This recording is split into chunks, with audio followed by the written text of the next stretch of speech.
This Three Beards Media podcast may contain mature themes, and if you're not down with that, we got 3 words for you. Like the podcast. Nailed it!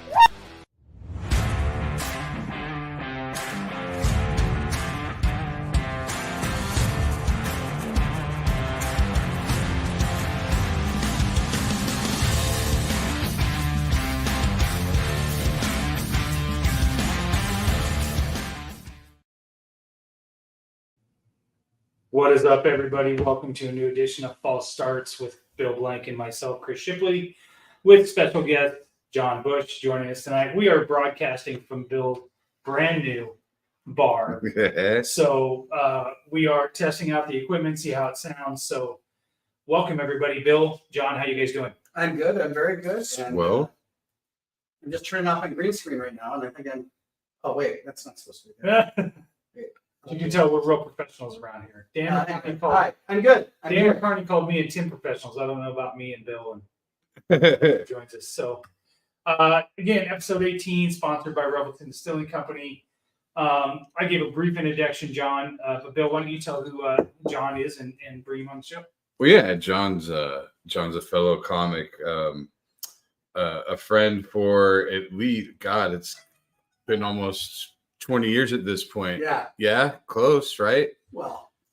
No, yeah, we met. I'd say we met around when I was 2003. about 25-ish. Yeah. So we've been friends for 20 plus years at this point.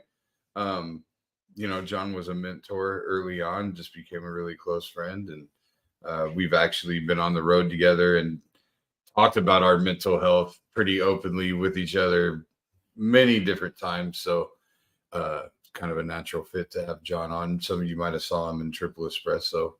Okay. If you That's is that what you're trying to figure out? That's where I know him from. Bobby Bean? Yes. My wife Yeah. and I went to that a couple of years ago. So There you go. That was the Pretty blue cool. guy. that was pre-COVID. I wore a blue jacket. I'm the blue guy. The blue guy. Bush, do you want to maybe give a little background to our audience about you, where you came from? Well, What got you to this point in your life? Well, it got me to this point. I did that play. I left New York. I was living in the New York comedy scene in the late '90s, and I just got. I now look back and realize, I was like, it was too expensive to live there. That was the main thing. But then also there was this play that came along, and it was a big yes and a sea of no's, because an audition you get no. I'm like, you guys are wrong. I'm fucking hilarious. So I went and did this play that was good, steady money, and it brought me eventually to toured all over and internationally, and it came to Des Moines. And then it was a 6-week run, and it turned a year and 4 months. Met my wife. This is 2002. Met my wife and said, well, maybe I can do it from here and stay here and afford my life. And so I do corporates and some comedy clubs, but really corporates. And I love my life here in Des Moines. Well, it's a nice city to live in. It's certainly So cheaper than where you were before. Oh, I went back to New York in 2015 to do Gotham Comedy Live, and I was like, oh my God, how did I ever? Now it's gotten more expensive, but I was like, how did I ever even begin to do this? Well, it was beg, borrowing, and stealing is what it was, and I didn't want to live that life anymore. Yeah. Borrowing money I was never going to pay back, and Constant. Yeah. I think about. I wouldn't have been able to build this bar if I lived anywhere else. Right. That's for sure. Right. Right. I couldn't. You might be able to live in just the bar. Just the bar. Yeah. Yeah. I'd have to have a futon over there that Mhm. folded out, but I'd have all my TVs. That's all you need. Yeah.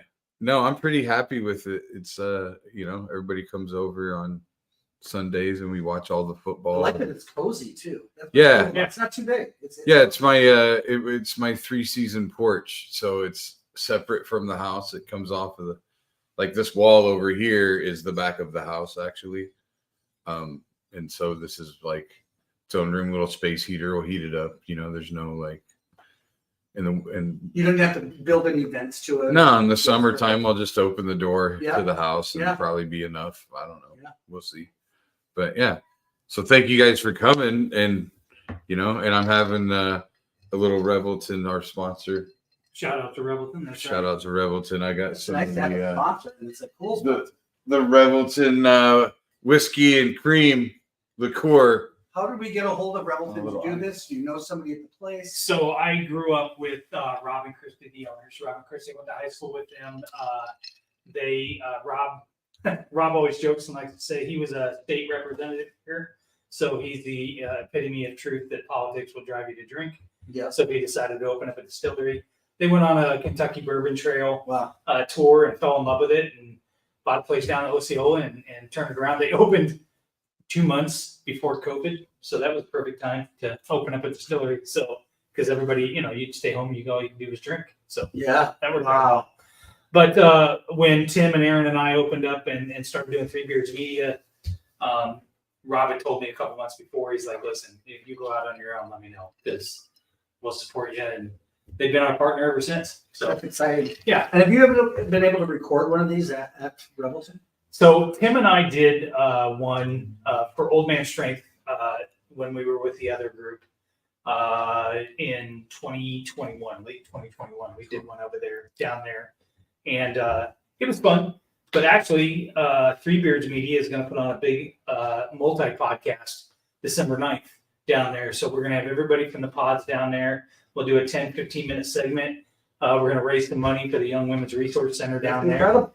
So December 9th, we're going to launch some details here in a couple days. So I was thinking about the pandemic. We talked about pandemic and like how I look back on it. I'm now multiple income stream guy. yeah, And that happened really because it forced my hand. The pandemic did, and I'm really glad. I mean, I'm not saying it was good, whatever. It's a pandemic, good or bad or whatever. But made a lot of changes in people's lives, positive or negative. But there were a lot of really interesting things like that came out of it that are now just part of life. The amount of food delivery, all these things. right, yeah, Multiple income stream guy is also a guy I always kind of wanted to be, Me too.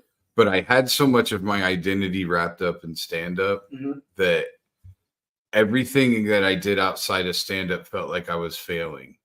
Like I feel like I struggled a lot financially, and it's affected relationships obviously and all that, but I feel like I struggled more than I needed to financially, just purely because I didn't want to do anything. I wanted to be able to say I didn't do anything else. Right. And I remember that bill, because in New York, I dated a girl named Marta, and she was like, she said to me one day, she just changed everything for me. yeah, She goes, she changed my perspective. And so the two things changed my perspective on This that. is the Clark Kent story, right? Yeah, right. Yeah. So what it is as I had a temp during the day, and she goes, yeah, that's your Clark Kent to your nightly Superman when you're a comedian on stage. Yeah, that's how you do that. You do that, both feed each other. That's how you do it. sure, And the second thing was, I was at an audition that I couldn't go to because my temp job was the guy signing in all my buddies in the comedian world. I would have gone to the audition. okay, My job was to sign them into the audition, and none of them even blinked. They came in and go, hey, Bush, what do I sign up? Chris Maloney at the time was just starting Law and Order, and he was up for what? And hey, John, and I knew Chris Maloney a little bit because a little bit of the stand-up world kind of touched some of the stuff he did. But I mean, all these people that I was like, didn't want them to see me temping, and all they did was go, hey, man, what's going on? Yeah. It was like, I realized, nobody has time to give a shit, and nobody Right. gives a shit. And Yeah. everybody and half knows of them are in it's the hard. same boat as you anyways. Right. Yeah. Anyway.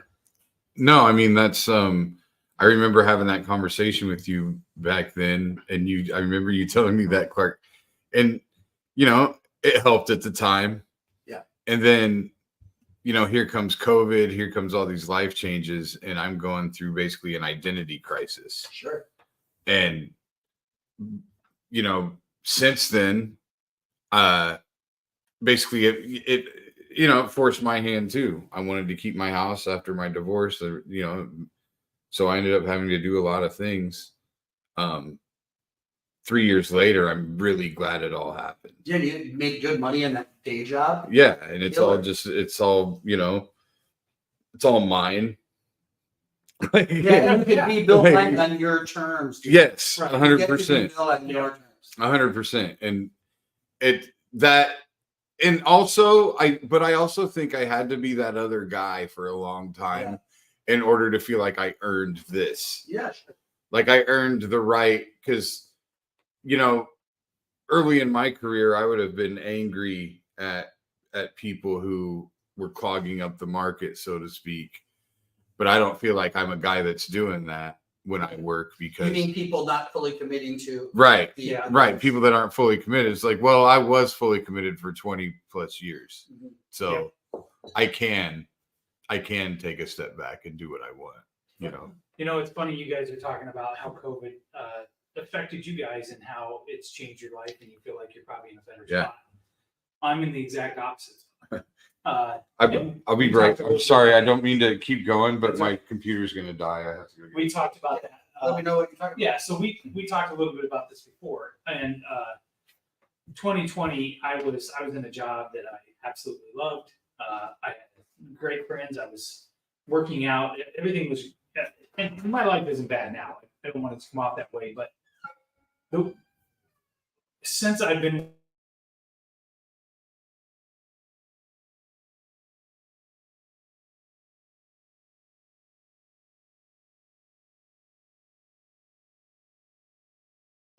and we just lost Bill's mic, so I'm going to turn mine on real quick here.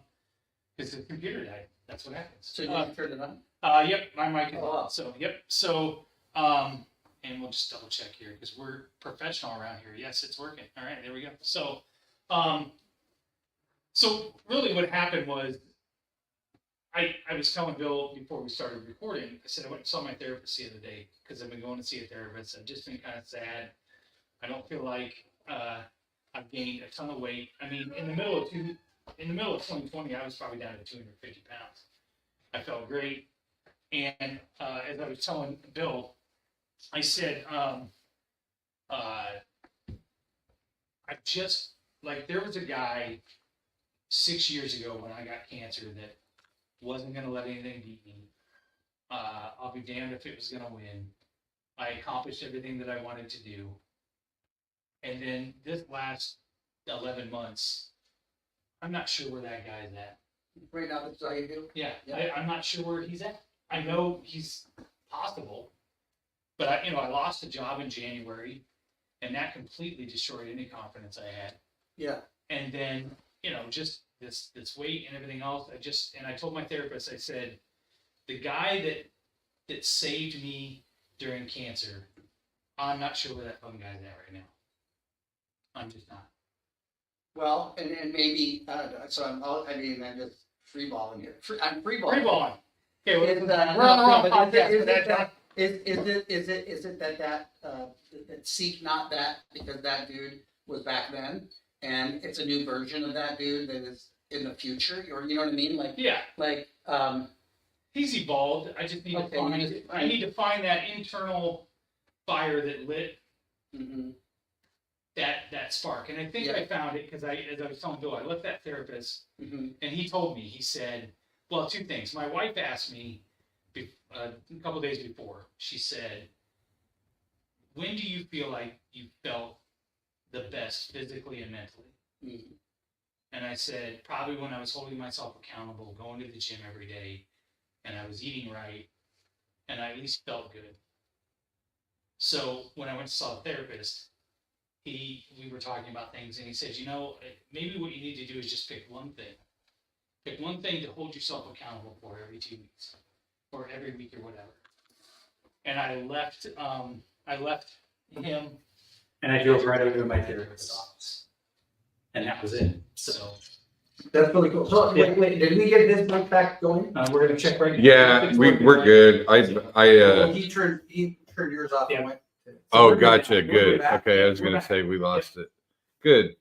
There's a song right. Sorry, there's a song right now that you should listen to. Yeah. We don't have. We could do it on the podcast. Semisonic of Closing Time. They have a new song out called "Little Bit of Sun," and it's so good because it's Dan Wilson explaining the writing of it. He goes, "Oh, I love the song Tom Petty stuff." And he goes, "We want to do a Tom Petty song." And he goes, I don't. He goes, "Little Bit of Sun is this. I don't need a lot of hope. I just want a little hope. Can you give me a little hope? I don't need a all the good news in the world. Can you just give me a little good news? Can you tell me today we made a little bit of the progress? Yeah. You know what I mean? You should listen to that. And that's perfect. Fantastic Because song. I was sitting there last Thursday before I went to actually meet with the therapist Mhm. or with the nutritionist. And I remember I was going to write out a post, and I remember just thinking, I just need a win right now. You just need a win. Hey, can I get a closer? I don't want to screw So Sure. right here, you go. Thank you. So And So then he all goes the to the things- Iowa State Kansas and game. then I went to the upstate Kansas. It was completely, that's a whole other- that was I had a storm last night. Clear those grievances out. Yeah, no, that is, yeah. And it's especially tough headed into winter with this kind of, another need to be a Debbie Downer, but going into winter with any kind of sadness, I was thinking the other day, this is why daylight savings makes me crazy. Yeah, It's because I believe humans are we have the gear on us, generally speaking, to deal with the winter blues. Some better than others. Yeah. Right? But fast forwarding a little bit in November does not help. And I believe that I think there has been some science that says that exacerbates people who already will have seasonal affective disorder. I had a conversation with Caitlin the other night, and she was talking about wanting to. I jokingly said, if you're putting your Christmas tree up before Thanksgiving, you're a fucking Nazi. And she's like, hello, my seasonal depression. If it makes me happy and it means I get 8 weeks of happiness instead of 4, I'm putting my fucking Christmas tree up. Yeah, yeah. No, yeah. You fucking Nazi. That's right. Well, go ahead. You be happy, you fucking Nazi. That's right. Hitler was pretty happy before it all was said and done, wasn't he? That was probably over the Everything was top. going well for It was him. probably What was the Gilbert Gottfried joke of like Stalin, Mussolini, and some other Hirohito were playing, poker, and Hitler walks in 5 minutes late. They all give him a bad look and goes, "Oh, so I'm the bad guy now." I miss that guy. Uh, Gilbert Gottfried was great. But yeah, Is there something though? Okay, so daylight savings time as it relates to seasonal depression. Is that not the same thing as being like, I gotta be careful what I joke about because of that one person? no. What I'm Like- thinking about it is they know that heart attacks. They know that a bunch of health things happen when daylight savings happens. It messes people up. I believe, I think I have seen a white paper that talks about how it does exacerbate seasonal blues. Like it makes, because people are generally speaking built to handle it, Mm-hmm. because people have been on this planet and have gone through the, you know what I mean? Where are we saving the daylight at? Is my In question. the morning, right? In the morning, right? I mean, morning. we're just doing it so that it's light. like, So it really comes down to like, you don't want kids waiting for the bus in the dark, Right. more or less. Or farming. It's a farming thing too. Right, but I don't Farming, I don't think the farming thing really it doesn't matters really matter. anymore. It's winter. They can work their own hours. well, and I mean, and I don't know. I'm pretty That's true, sure. they can make their own. I'm pretty sure the farmer gets to decide when he I'm starts pretty his sure farmers- day. Well, I know they farm and stuff. You got to still feed the cows and all that. Sure, But you're not yeah. doing anything with the crops. You can do your own kind of daylight savings time. Yeah. And by the way, aren't the farmers' kids supposed to be the tough ones? They can't wait for the That's bus in right. the fucking dark. That's right. Well, it's the little kids, I think. That they're No, I'm just joking. But, yeah. But I mean, that's really all there is, right? So Bill has had panic attacks, and I've had one Yeah. panic attack. And this is the kind of thing that I talk about with like what you're going through and what people go through with. And again, I'm not a doctor in any way, shape, or form, or an expert on mental health. But one thing I think it really hurts people is their inability to go. Even though I've never experienced that, I acknowledge that it must be real. Like yes. I had a panic attack. A guy named Danny Jacobs before I had a panic attack, right before a show of Triple Espresso. I had a panic attack. He's like, I can't go out there. I can't go out there. And they had to cancel the show because there's no understudies, especially at short notice. And Bill came to me, Bill, another Not this Bill. Right. Yeah, I mean, I can't believe it. It's like fucking, get tough and get out there. Man up, man. Yeah. You got a job to do. And I said, well, Bill, well, I've never had a panic attack. You've never had a panic attack. So I don't think you can empathize. Right. But you can go, you know what? I'm going to trust that you are You know terrified. this. Right. And when I had one, I was like, oh, holy shit. Yeah. That is the most debilitating thing I've ever had. It's how old were you when you? I had one because it was so funny. I had done so triple espresso, the play. We get back to talking about this play. I've done 3,500 times, and at this point, I had done Des Moines and I had done all this run, and it was time to get back to my stand up, and I could kind of feel it. And I remember there was a 4-week run in the Twin Cities of it, and it was really steady, good money. And I was like, I was being offered a 4-week run. I was like, well, I think I can do 3, but it was starting to get weird. I was starting to freak out that my mouth was saying the lines and my mind was somewhere else. I started wondering on stage, I would see somebody like of a race or something, and I'd think my brain's gonna go, don't say your lines, say, look at that blank in the crowd. I get afraid and break out a sweat because I thought Tourette's was gonna take over because my mouth was used to this thing. And so then one night, right, second act, we're on stage 100% of the time. It was played for 2 hours. And I went on stage, and all of a sudden, I had a full-on panic attack. The whole act, I somehow got through it, but it was the scariest thing I've ever had happen in my life. And but it was just it was repetitive. It was the weirdness of doing a show 3,500 times. Or whatever. You can't say what it was. Right. Just shit comes out. There's absolutely that's what sucks about it is there's no rhyme or reason for when it comes up. I've gotten to where I've dealt with it frequently enough in my life that I've always looked at my anxiety as time has gone on as somewhat of a superpower. I don't know if you've ever been around me in a crisis. I don't really think you have, and Not really. like anything really. But I've always remained very calm when shit's hitting the fan, Right.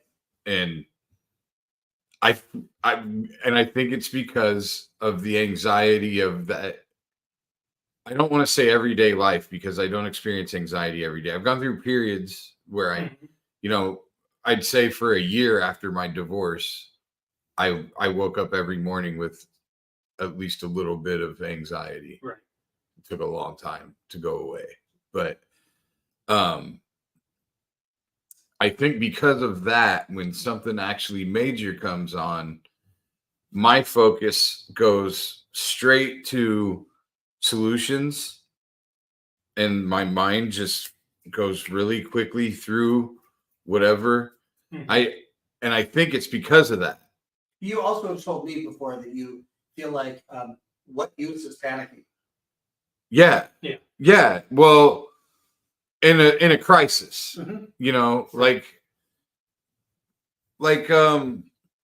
for example, this would come off as apathy to my ex-wife, where maybe there's some stuff financially that's a little worrisome or a little stressful, right? How are we going to do this? How are we going to do that? I never had any urgency. I never felt any stress over it. I just had kind of faith that it would work out. Yeah. And I would just focus on solutions.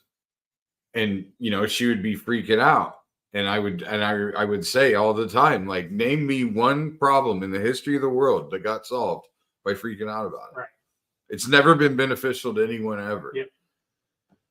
So yeah, I mean, I'm able to focus like that, but I can have a panic attack for absolutely no reason.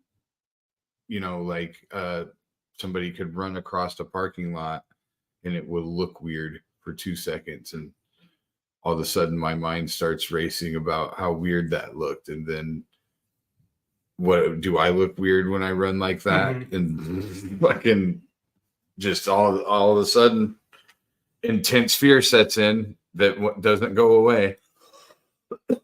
But I've never the most recent one I had was a few years ago, like a full-on anxiety attack where I froze like solid. And I was at a bar. I'd never had one publicly like that. I was in a bar and they all thought I was drunk and gonna puke, and they were telling everybody to get me out of there and all this shit. So I finally had to just say I was having an anxiety attack. But I couldn't even get those words out of my mouth. I mean, I was dead on frozen. That's crazy. So yeah, and that happened for absolutely no reason. Well, I mean, we talked about it that last Thursday. I was perfectly fine. I mean, there were some things going on, but it wasn't anything more than what I had been dealing with any other day. And it was, I think at some point I was like, I'm just going to write this out, how I'm feeling. I'm just going to write this out. And I wasn't going to post it or anything like that. And I wrote it out and I read it 2 or 3 times and I started to tear up and then started crying. And I mean, I was like, I had my head in my hands and I was like, just sobbing.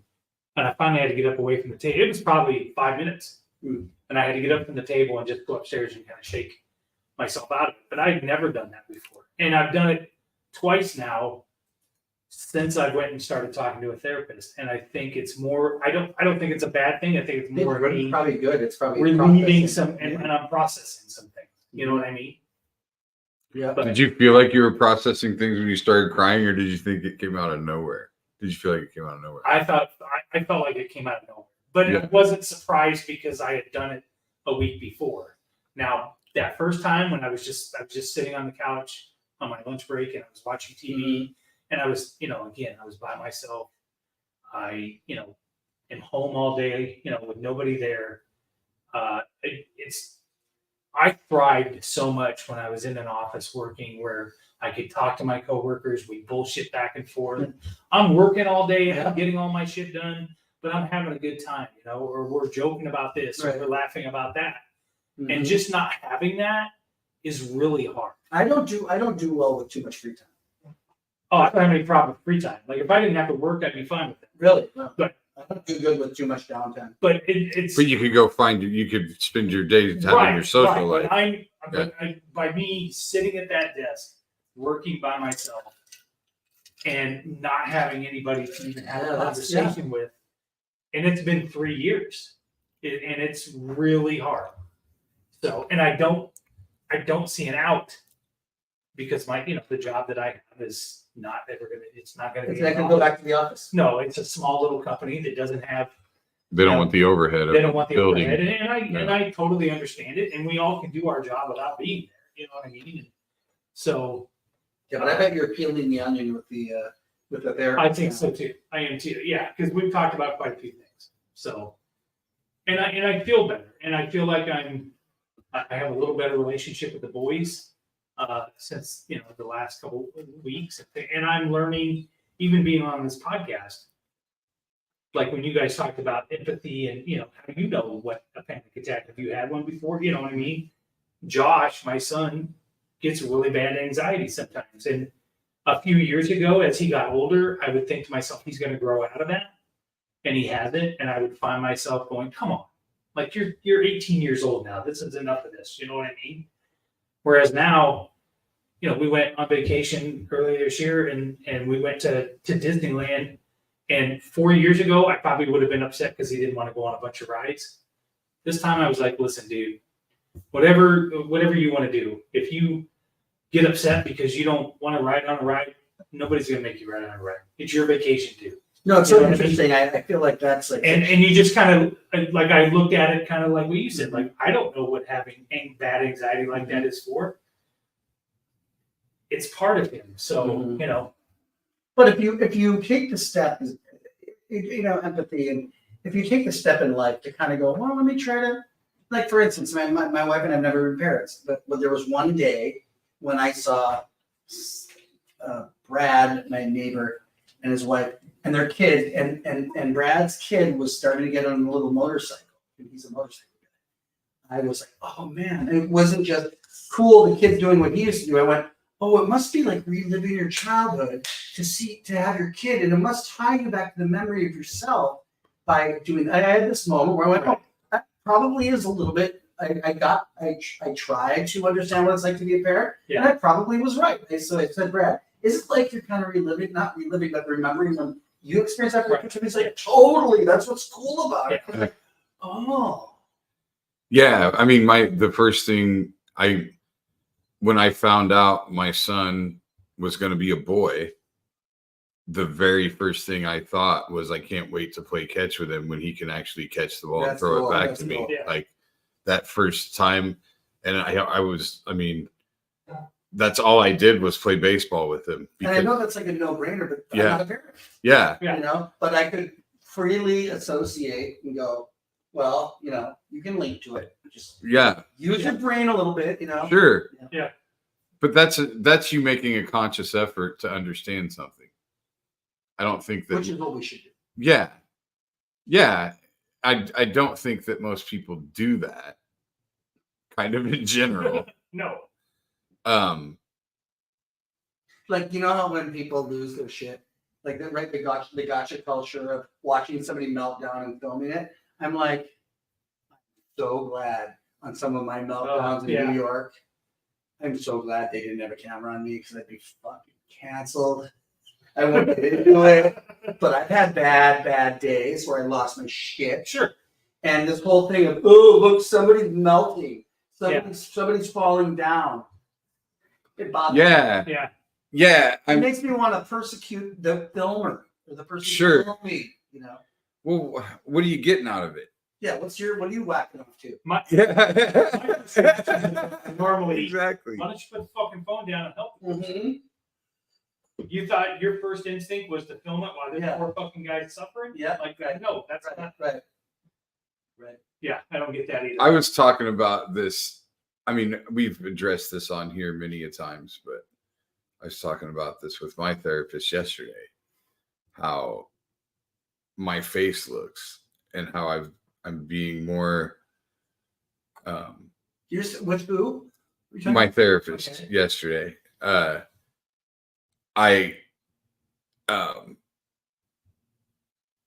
being more cognizant now of, and you've known me long enough to know this about me, that the slightly annoyed, passionate, and I'm gonna kill you all looks the same on my face. And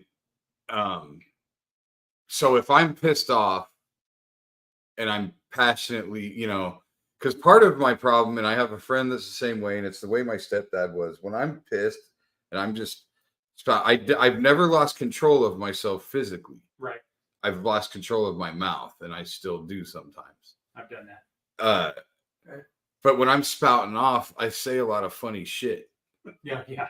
And so, like, we talked about this. Yeah, like my friends will be laughing while I'm acting like an asshole. Right. And so I take offense to people assuming I don't like getting treated like the guy that looks like a loose cannon, because I know I'm not a loose cannon.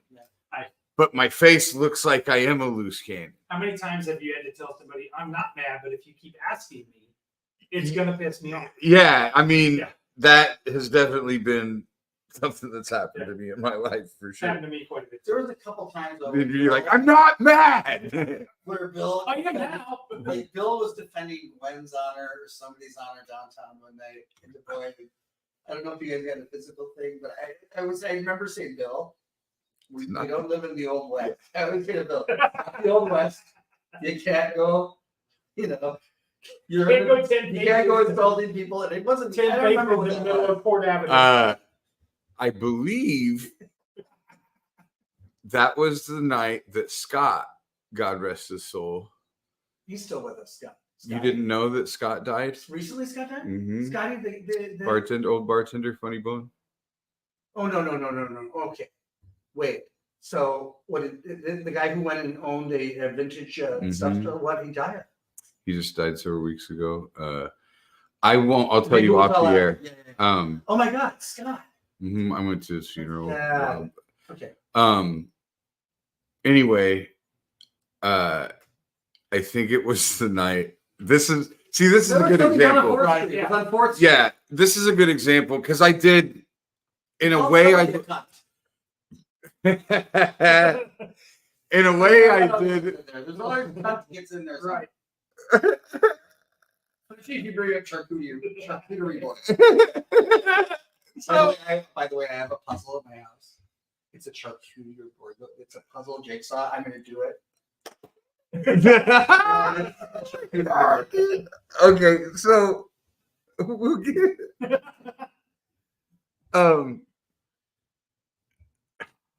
I think it was the night that this guy, I did in a way lose control physically this time. But it was calculated, so I don't consider it losing control. Right. Scott was a guy that would say funny, he would get really trashed and talk shit He and was say funny. funny shit, not meaning anything by it. But guys would want to fight him. Right. And I would regularly. And he was not a strong person. No, he was a skinny. So it was a perfect target. Sure. Like he would say shit that if I would have said it, they wouldn't have done anything. Right. Or said anything. Yep. Right. Yep. And not because I'm a big tough guy, just because I don't. He was just an easy target. Right. Yep. And so that would happen kind of on a regular basis. Well, one night we're at Fong's and everybody comes running inside. That some dude this guy outside had slapped him. So I go outside and this guy, and this is why I don't feel like I don't feel bad. This guy was like fucking 6'7", right? And he's got another guy with him, and it looked literally like that fucking, and they're both drunk, you know. And it literally looked like that fucking Big Dog, Little Dog cartoon, you know. Sure. Yeah. Like the little guy just going, yeah, you know. So it had that whole vibe to it. And I just like said to the guy, I'm like, did you slap him? And, you know, I'm just like, what the fuck you slapping him for? You're a monster. Right. You know what I mean? Sure. So that's bullying shit. So all my triggers are firing right now. And then the little guy goes, well, did you see him slap him? Well, that just tells me he did. So now I know he slapped him. Yeah. So I just fucking, what? I just reach up. I didn't even have to jump to slap him. And I slap him like 3 fucking times. And I'm just, yeah. And I'm just like, fight back, bitch, so I can fucking kill you. And I'm just like, whap, and I'm just yelling at him. And so he walks through, they walk away or whatever. And of course, I'm, you know, yeah, walk away, motherfucker. And come to find out, he was an off-duty cop. So he probably could have killed me if he wanted to, just the training. Sure. Yeah. And I probably knew he couldn't. Right. Because he would have gotten in trouble because he was hammered and Sure. out or And his whatever. buddies probably were like, we probably need to get him out of here. Yeah, let's get out. And also, in the moment, though, he's not on duty. Right. And to me, okay, He's no different than you. he's a bully. That's why he's a fucking cop, because he's a bully. That's who he is. That's why he slapped him, you know? Right. Fuck you. So, all those guys that big, they're not used to people not being scared of them. Right. So as soon as somebody's not scared of them, they have no fucking idea how to handle it. Yeah. And that was, I remember Bush, it's not the Old West, you get it. And I just said, I remember I go, yeah, but I was like, some guys though, that's the only language they speak. Sure. Like Yes, some sure, guys, sure. you just Sure. you can just tell. And at some point, you'll just get to that point in your life where you don't end up in those situations anymore. Right. You know Yeah, what I mean? Exactly. You'll never be in that deal. Probably Right. not. Yeah. But who knows? I'm an idiot. Like, Some people don't grow out of it. No. yeah, I wouldn't even call it I don't know. I mean, No, that was. I have this massive, like, overinflated sense of justice, I think. Yes, Yeah. I agree with that. And so, like, when something's unfair, when the little guy's getting picked on, Yeah. like, You'll go to that. Can't let it yeah, You'll go. go to Can't let that. it go. because I've been that guy too. I've been the guy that picked on people. Right. I Because, don't think like, there's anything wrong with And I No, hate no, there's no. Yeah. I hate that about myself that was ever. So in a way, I'm fighting myself when that Right. happens. Yeah. Like Yeah, so- I want to beat up the old me. So like I want to beat that fucking bully's ass. And I think that's part of You know? good growth because, like, there's a place I'm every once in a while when this redemption center in Iowa for cans and bottles is open. I manage it and I deal with customers, and so I have these kids that work under me, Mhm. and they're like kids. When I say kids, I mean they're out of high school, they're not going to college, but they're like 19. Sure, sure. And so I'm always almost everything I do. I lock the till if I go to the bathroom. Right. And I was telling somebody, one of the kids went, "Well, why do you lock the till?" And I go, "Well, because you asked just now." Yeah. I go, "Me," because I know me when I was you. Yeah. Right. Yeah. Yeah, and so I'm not doing this because I think I'm better than you or No. whatever than you. Yeah. I know what I used to be like. Yeah. So you know what I Yeah. mean. Mm-hmm. And I think that's a big thing, especially when you tell young people something like that, you're not insulting them. You're going, no. Oh yeah. Oh I've my been God. you. I've been you. My job, one of my jobs, my senior year of high school, I worked at Donut Land, which they just reopened a donut. They just opened one in Urbandale. It has to be the name of your life story. Donut Land. Fill blank. Donut Land. My life and times. And I worked from like 5 to 9 at night. Yeah. And so I threw out all the donuts. The bakers were coming in for the next day's donuts when I was leaving. Mhm. And so every night that I worked,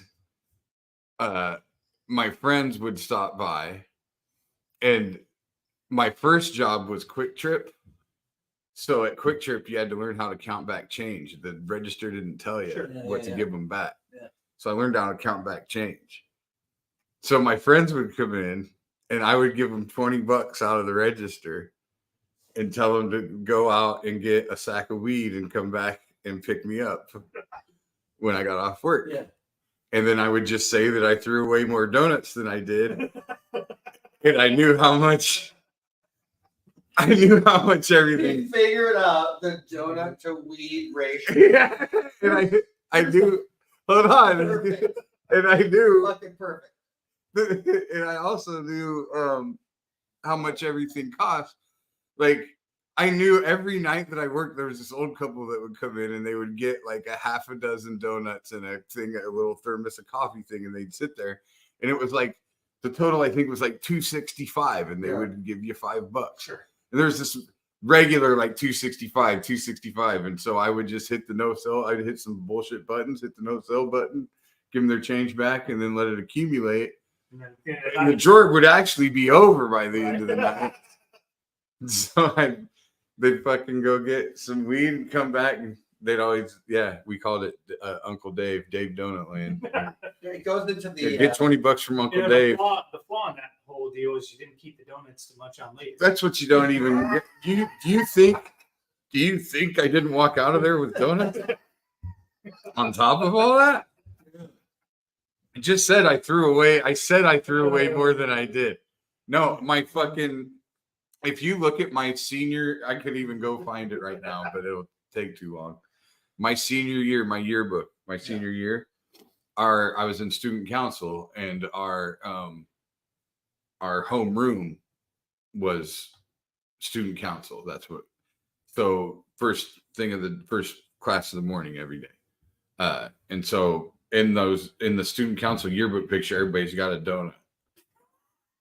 Because I would just bring donuts to school the next day. You figured it out, man. You know what? You had your hustle. Yeah, kind of. The thing was, with anything like that, you can't get greedy. Right. Like I didn't get greedy. I right, just right. kept You it got- simple. you I just take it too got my far. sack of weed out of Yeah, it. you take it too far. Like, and everything was You wanna good. bridge too far. You know what's funny about knowing yourself? This is one. I'll try to make the story brief. There's a comic who shall remain nameless that annoyed everybody when they would work with him out of the scene. He like literally burnt every bridge in this town. I used to bring him on the road with me, and I wouldn't bring him on the road with me anymore because he was just went too long, was disrespectful, was late, was awful. Okay. Anyway, and Bill had worked with this guy a lot too. And we're not saying his name out of respect. Nobody's heard from him for 5, 6, 7, 8 years. Okay.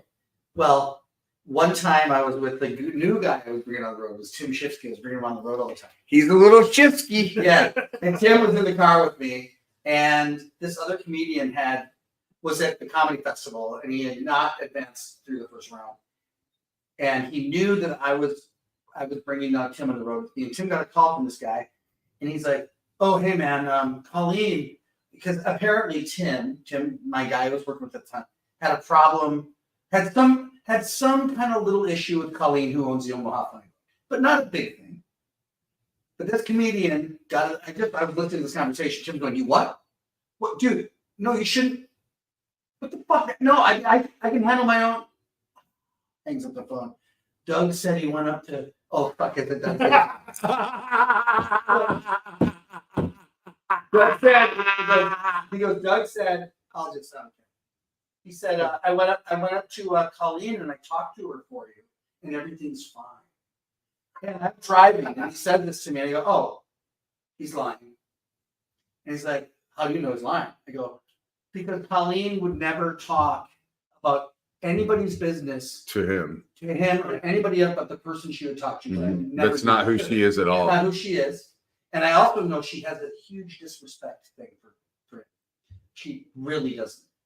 Doesn't really like. Right. So, and I go, "Okay, here's what you're gonna do.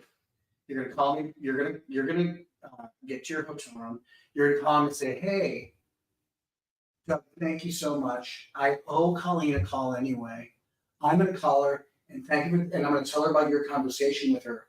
And thank you for that. And I'm gonna let her know that thanks for that Doug took it from here, and I'll take it from there, and we'll be fine.' He's gonna lose his because he's lying to you, right?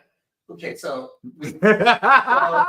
so he goes, okay. So we go to the hotel. All of a sudden, there's a knock at my door, and I open the door, and Tim's really tall. And I look up at Tim and go, and he's like looking down at me, going, 'Dude, he's losing his shit.' And I go, 'I know.' He's like, 'How'd you fucking know?' And I go, 'Because I've been that small before, where I thought if I pulled somebody down, that would pull me up. Right.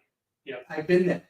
I've been in a bad place in my life where I've been that guy, Yeah. Mm. and I knew it. Anyway, Yep. Sorry. His name is Doug Johnson. He's a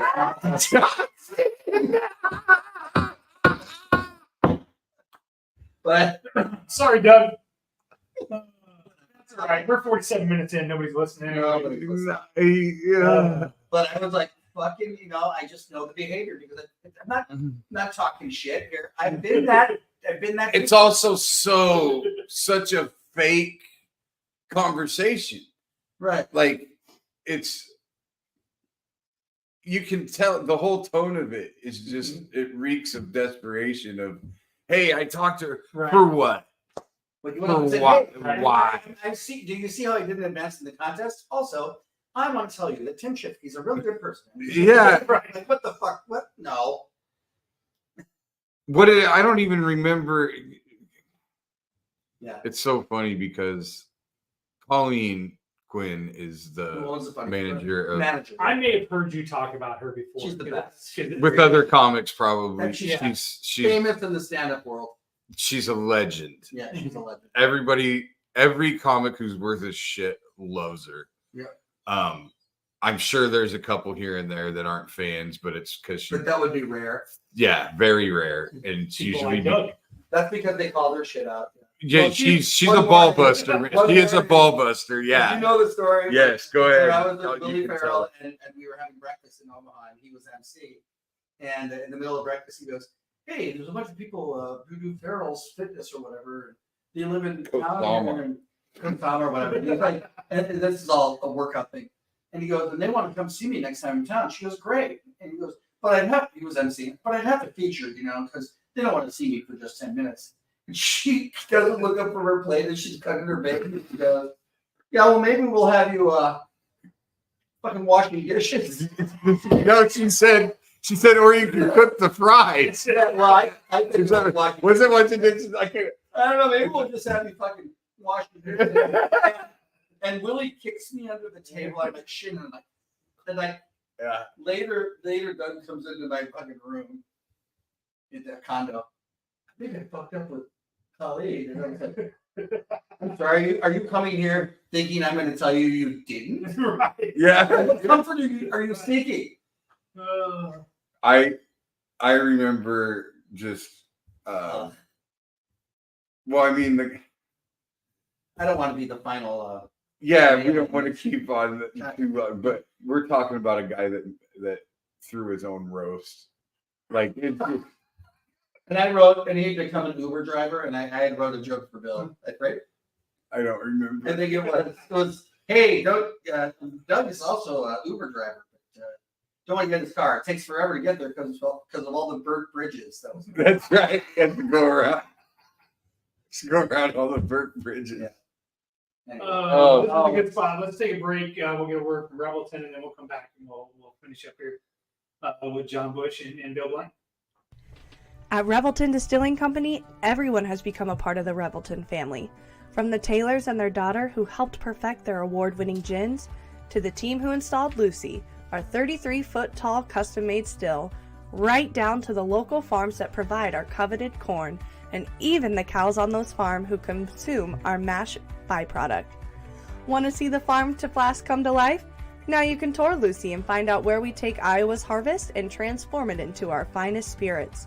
Choose between a 45-minute tour or find out even more by scheduling a VIP behind-the-scenes tour to get the taste of the full Revelton experience. You can visit them at 1400 West Clay Street in Osceola, Iowa, or find all of Revelton's award-winning spirits at any local grocery or spirits retailer. All right, this is great. Thank you very much, guys. Again, shout out to Revelton Distilling Company. Make sure you guys go check them out. Pick up their spirits anywhere, Hy-Vee, Fairway, wherever, and then check out their tasting room down in Osceola. So, John, you were talking to Bill here about some pre-show conversation that you guys had. Why don't we dive into that? Well, okay, so this goes into like, boy, what a year last year. So it started in December. So in October of last year, we lose a cat. We lost a cat, Jaco, and so Jaco's gone. Now there's two cats. So in the house, there's my wife and myself, Jaco, Lucian. Jaco was found under a Jaco trailer. Saved him, and he was our buddy. Okay, and then there's Lucian, and Lucian's older, and then there's Nina, the dog. Mm-hmm. And in October we lose Nina, then Jaco. And by the way, when my wife loses the cats, I honestly I love the cats. No, I don't. You're indifferent. Indifferent. Yeah. I mean, I liked having them around. They were cool, but I know there's no Mourning a cat is different than mourning a Oh dog. my God. It's I just- don't. Yeah, I didn't mourn. because And I cats was- don't give a shit about you anyways. Well, I was I was a cat person. I Yeah. preferred cats before. Yeah. I had my own dogs. Yeah. And now I'm way more of a dog person. And like I've lost a dog now and had to put one down, and it was like the worst thing ever. Yeah. And yeah, I never had a cat. Like a cat almost, it's like the cat crawls under the couch and dies, and you can almost just throw it in the garbage. Like, So there's the cat. Right? But yeah. We lose the cat in October, the first cat, Jacob, and then my wife's sister had this really aggressive cancer, and she's in her 60s and she dies on Christmas Day, and then so the other cat left is Lucian. Lucian and fucking Nina hate each other. Like I look on TikTok at these goats cuddling with kittens and their dog cuddling with a cow, and I'm like, what? Like in our house, none of this shit. So Lucian is fine. Then Nina dies, and Nina died. She was 13. She died. Like it was really, really hard. Incredible dog. We could go into it, but why? But the minute that Nina died, it was like that cat went downhill. It was like there was nothing to hate anymore. That's what it was like that hate Yeah. was fueling With that fueling cat. that person. Yeah. Yeah. And the cat went downhill and died really, really fast after that. And that was what led to we were having that conversation. Right. And that's kind of what led to me having John on. And I was like, that it's such an interesting thing because everybody talks about love sustaining And if you don't have anybody to love, then that's, people go downhill quick Right, when there's yeah. nobody to love. And it's like, hate is also probably strong enough to keep Right. somebody going. Yeah. And it was like that cat. It's hatred for the dog kept it alive, and there Yeah. was no cause, therefore like nothing to live for anymore. Right. Yeah. And I guess the way that relates to mental health to me is how we talk about how this isn't a one size fits all thing. And Yeah. and I think that, because everybody goes really hard at this kindness, move on with kindness, and I get that. And that's great. But I think that everybody should do what works for them. And you look at things like how Michael Jordan made up an enemy Yeah. to motivate him Yeah. so that he would Yeah. What was that enemy? for winning. What at any given time. At any Just time? just like Slight. so he would find some slight, like somebody they'd be playing the Milwaukee Bucks who fucking suck. And some rookie said that he was excited to guard him or something. Yes. Oh, And then yeah. he's like, okay, fuck that fucking Right. guy. Yeah. Yeah. Like he had to have a villain always. Mhm. And maybe that's not the healthiest thing in the world, socially or for most people, but it obviously worked for him. And I think he's probably happy. It's Right, one of, yeah. it's one of You the know. bargains one makes to, it's, you know what I mean? We make deals all the time, every day, all the time. What's going to get us to do something? Right. You know? Yeah. A kid one time I was going around Grays Lake and the kid went, "Ma," and the little innocent kid was so young and like maybe the first or second thing they would say, "Mommy belly," and look at me and I was like, "Oh." And I got, I lost some weight after that. And I just kept on going back to the little fucking kid. Yeah. But you used it for your benefit Yes. in the end, Yeah. right? And so I think I just thought it was an interesting thing to really kind of discuss or I can relate to dive that, into, though. just because. I could relate to that because of what we were talking about earlier. When I got diagnosed with cancer, I look back now and tell people that was probably the best year of my life, because I learned who I was. I was a fighter. I wasn't a quitter. You're not a myself- fraud now. Right. I willed myself to make sure I went to work every day because I was going to be damned if somebody was going to say I could do this or couldn't do that. Mhm. And that negativity fueled me to get me through. So I totally relate to that. I think that there's a lot to that. And sometimes you just have to find little nuggets that are going to motivate you, whether it's good things or bad. Some people will go, okay, I'm going to go on vacation in 10 months, so I want to lose this amount of money or this amount of pounds so I can go on vacation and look good. Whereas somebody else is like, okay, Caitlin's a perfect example. She got her Who's heart Caitlin? broke. She's my daughter. Okay. So she's my daughter. And she got her heart broke in 2020. And she used that, and man, it was her whole, she was like, it's going to be my revenge body. I'm going to show that motherfucker. And she went to Farrell's, won $1,000 challenge, There you go. killed it, because she was just like, you know what? Fuck that guy. That was, so Mhm. things like that. Yeah, no, and that's what I mean. The during my divorce, that was something that I was constantly told, how I just do things to prove people wrong. Like, Mm-hmm. it's like you just have this thing where somebody tells you you can't do something, you have to show them that you can, and I'm like, that's negative, Right. Like, what the fuck? Like, since when's that a bad quality in a person? No, you I know? think that's a survival quality. I think that's, Yeah. you know. But then you look at, if she stayed with that guy, would she have went and got that body? Right. Would she have bettered herself? Maybe not. No. Maybe she would No, have and just, she's a better person now Yeah. for not for going through that. It's Mhm. so funny because I told my dad one day, I was like, Dad, that was like, I remember it's like when this girl broke up with me when I was in high school, and I was just like devastated, and he goes, yeah. And my dad always just like tells these stories, and I think it's so funny because he was like, I went out with a girl for a long time. She broke up with me. And a couple of years later, she looked like fucking shit. And it was like, went into my head is, The worst thing a woman can do for her future is break up with John Bush. Yeah. She will go downhill. She'll be a crack whore. And then what happened is every one of them got hot.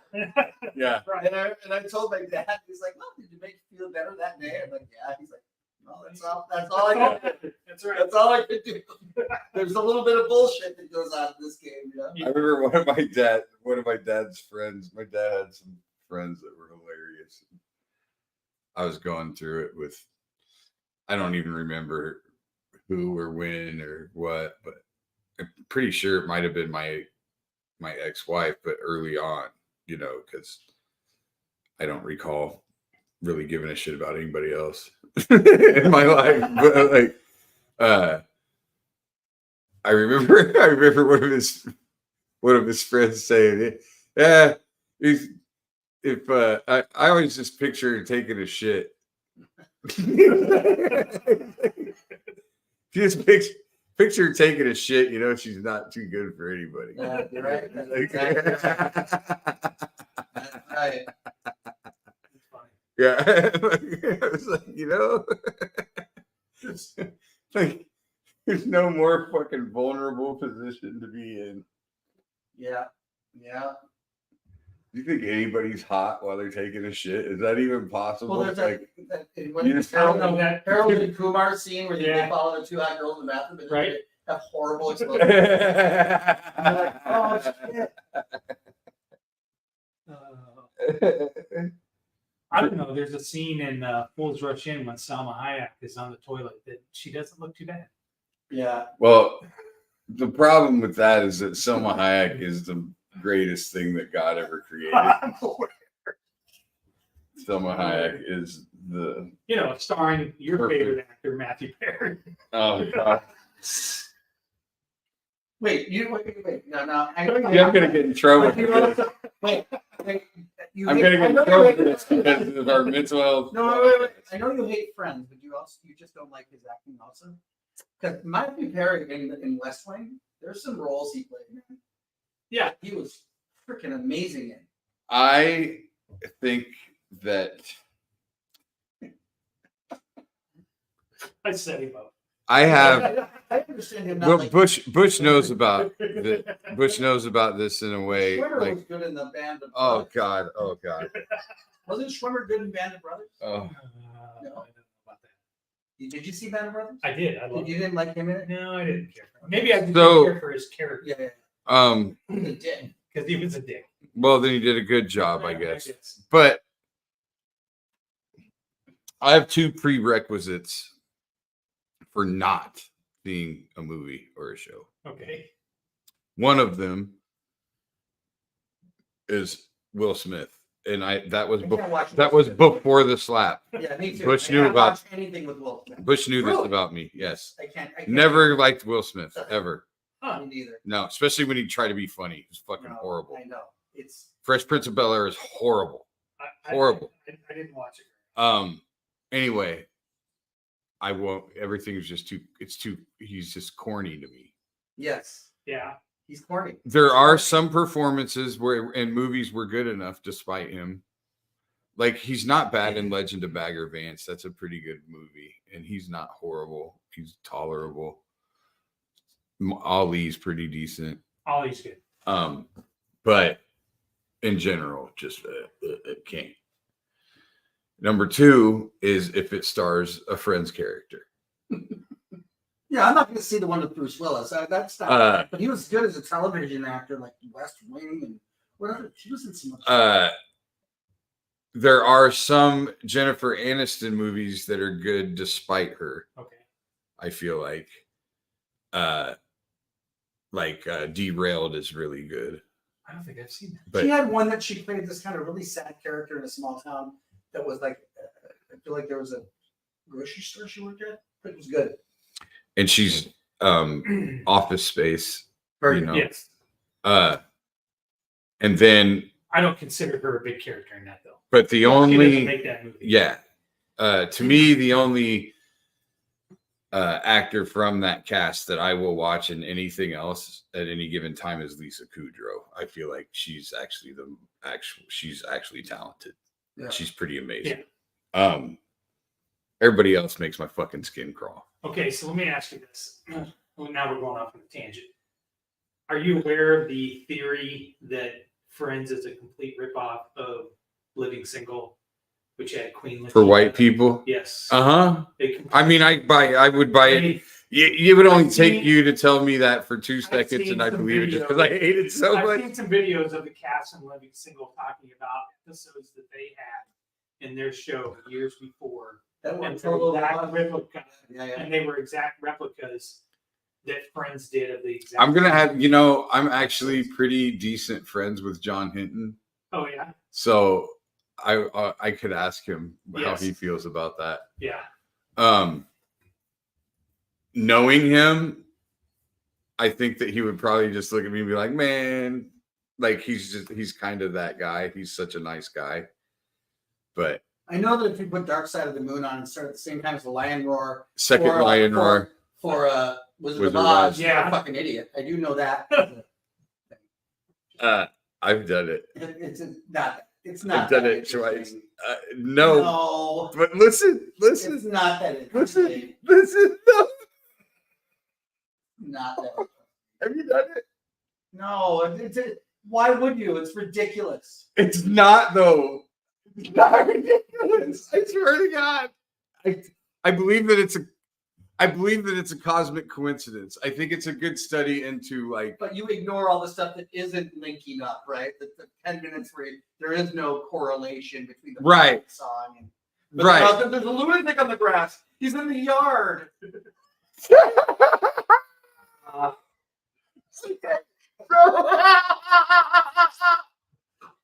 Oh. These are my favorite parts of I- the pod is when we get to the end where we're So absolutely off the rails. I timed it. I've done it. I did it like 2 or 3 times when I was in college Jesus. or around college age. And one time, I swear we timed it perfect. And so this is a thing Walk that me through this again. okay, so there's this thing. It's supposedly just a coincidence, and Pink Floyd says that they didn't do it on purpose. If you start Wizard of Oz and The Lion's hit, Roar. yes, The the second second roar roar of the lion, From and the hit MGM. play on Dark Side of the Moon, and watch it on mute. Watch the Right. movie on mute. The music syncs with the movie perfectly, Okay. right? And the lyrics sometimes. Yes, like there's a point where like when Dorothy first sees the Wicked Witch of the West in Oz, they're like black, black, black, and it's showing the witch, and they go and blue, blue, and there's Dorothy. Just it's like perfect, and you're just like, oh, I fuck you, yeah, like 19-year-old me on shrooms, just fucking holy shit. And then like I remember God, what's that? Like one of the first couple songs, like when it's like Oh, I don't know. right, and that's like syncing up. And when it's still black and white, when the witch comes to their house and the gate hits her in the ass, like that first big boom, boom, boom is when the gate hits her in the ass, Oh, wow. and we're just like, oh my God, It's an actual thing. it's a thing. There's a guy. It was taught in a class. The If there's a dark side college of professor. They call it the dark side of the rainbow. Yeah, there's a college professor who like was teaching it in his class. That's how it got to be like a thing. I love that college professor is just like had a night with shrooms and that. Yeah. And I was like, hey, I can get paid to teach a class. Okay, I'm gonna have to do this. But Yeah. but the thing is, it's a very good like study though, like into like suggestive things and Sure. whatever else, like because I remember after doing that, one of my regular things back then was I would just be laying in my room and I had a 6-disc CD changer Mhm. and I would just play it on shuffle. There'd be 6 discs in there, plenty of music, right? Sure. And I'd be watching my TV on mute while the music played. Which is cool. And plenty of times whatever was playing, I could Was see it kinda like, sync oh, up with it, like it yeah. was going with the TV. So I was like, it's fucking bullshit. But And the thing is, the album's not as long as the movie, Right. so like it just stops eventually. Yeah, when Like you they're do in it, the recording studio going, all right, hit play on the movie now. Yeah, like the fucking movie's over and they're not even halfway through the movie. That's you really know, the album's that's over. really funny. Yeah. That's crazy. All right. Let's probably wrap up. John, what do you got going on coming up? Well, I have some shows, and I forget where they are in Minnesota this weekend, and then holiday parties, and I do the Kyle Dunnigan show Thursday nights. We have the after party. People become members of the Kyle Dunnigan YouTube channel. They can watch that, All right. and that's about it right now. Awesome. It's a really fun show. It's the evolution of it's been Well, fun to watch. It was so there's no Craig's News anymore, right? Well, we just did a Craig's News Live Did you? last Okay. Thursday, and then we released these Fresh Pres of DC. We have we write and create Fresh Pres of DC, which is on YouTube. If you go to Kyle Dunnigan's channel, you can see Fresh Pres of DC. Their latest episode is Biden tries to convince Taylor Swift to take her tour through all the swing states because it boosts the economy. And she says no, so he clones her with an alien that lives in the White House. And then RFK is like, it's on Bill Maher going, I believe that there are 7 Taylor Swifts currently, and they were trained by alien in the White House. And he's like, are you crazy? Are you out of your mind? And he's like, I'm just asking questions. But anyway, that's what currently. They're fun. They're fun. It's so fun. Like the whole Kyle's doing a lot of cool shit, and John's a big part of it. So it's fun to watch. I do remember now. So the first time that Bill and I really kind of did something together was he did a comedy special at the Funny Bone. Yeah. And raised money for the company that I was doing. It was a special event. It wasn't. Yeah, it was a special event, and you were in it. And I remembered because then when I saw you in Triple Espresso, I kept telling my wife Stacey, I was like, "That was the guy that opened for Bill." You had another guy the night before that. No, that was a completely different thing. Yeah, that was All I remember from that night is the other guy continued to make fun of my shirt all night. I'm trying to remember who all did that with me. It was one other guy. Was it Willie? It was a younger kid, a little bigger guy. Oh, bigger guy? Yeah. Was he black? Nope. It wasn't Doug, was it? No, it wasn't. No, it wasn't Doug. It was. It could have been that guy. I forget the name of his name. Chuck. Yeah, I don't know. I don't know. Josh Novey Yes, Josh. I was gonna say Nobody's. Do you know nobody's doing a movie with Dean Cain. Yeah. Yeah, I saw that. Yeah. crazy. I told him, I remember he was doing churches and stuff back then. And I told him, like, dude, if you can do churches, you'll get rich. I remember a conversation with Josh Dovey. We were in a car, and he's a Christian comic. He goes, "Oh yeah, you should do Christian comedy, dude. It's great." And I go, "Josh, don't you first ask me if I'm a Christian?" Yeah.